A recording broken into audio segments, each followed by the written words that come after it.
देशाची घटना लिहिणारे भारतरत्न डॉक्टर बाबासाहेब आंबेडकर हे तुम्हाला सर्वांना माहीत असतीलच. हो मॅम, आम्ही त्यांच्याविषयी संपूर्ण अभ्यास केलाय.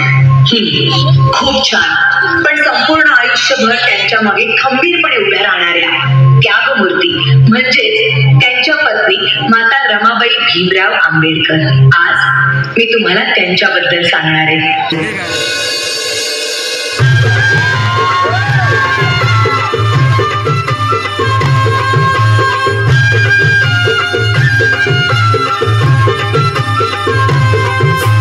वयाच्या 7व्याच वर्षी त्यांच्या आई वडिलांचं निधन झालं आणि घराची सर्व जबाबदारी त्यांच्या अंगावर पडली.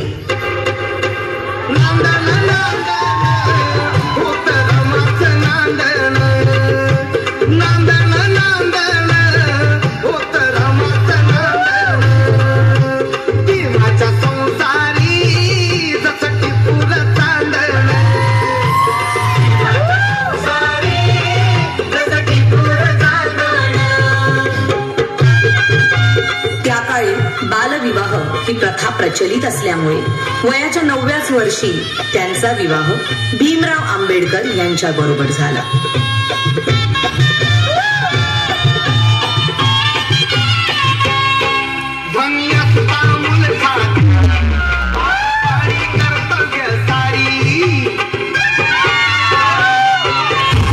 अगं, हे काय केलंस? एखाद्या वेळेस तू माझी काळजी घेतली नाहीस तरी चालेल, पण या पुस्तकांची काळजी तुला घेतलीच पाहिजे. मला माफ करा. जर तू शिकली असतीस तर तुला या पुस्तकांचं मोल कळलं असतं. आणि त्यानंतर बाबासाहेब आंबेडकरांच्या सांगण्यावरून रमाबाईंनी शिक्षण घेण्यास सुरुवात केली.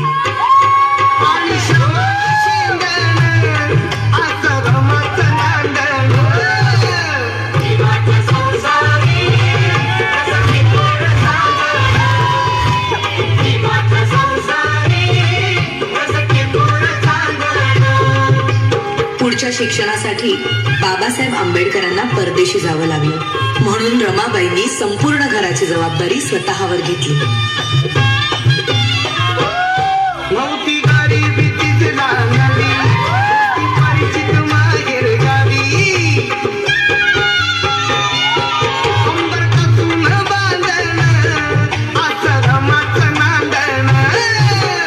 बॅरिस्टरची बायको शेण गोळा करते म्हणून लोक नावं ठेवतील या भीतीने रमाबाई रात्रीच्या काळोखात गौऱ्या थापायच्या आणि पहाट व्हायच्या आधी घरी निघून जायच्या.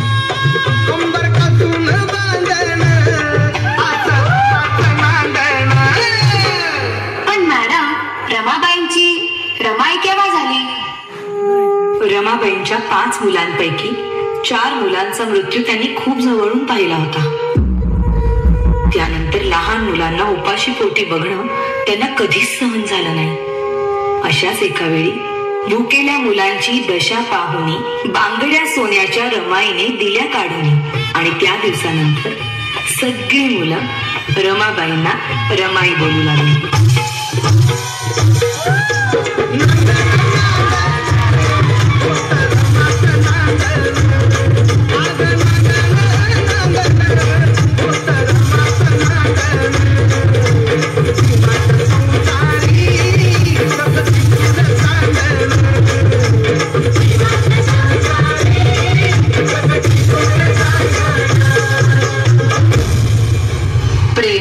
माया, त्याग अशा अनेक गुणांचा संगम म्हणजेच माता रमाबाई भीमराव आंबेडकर.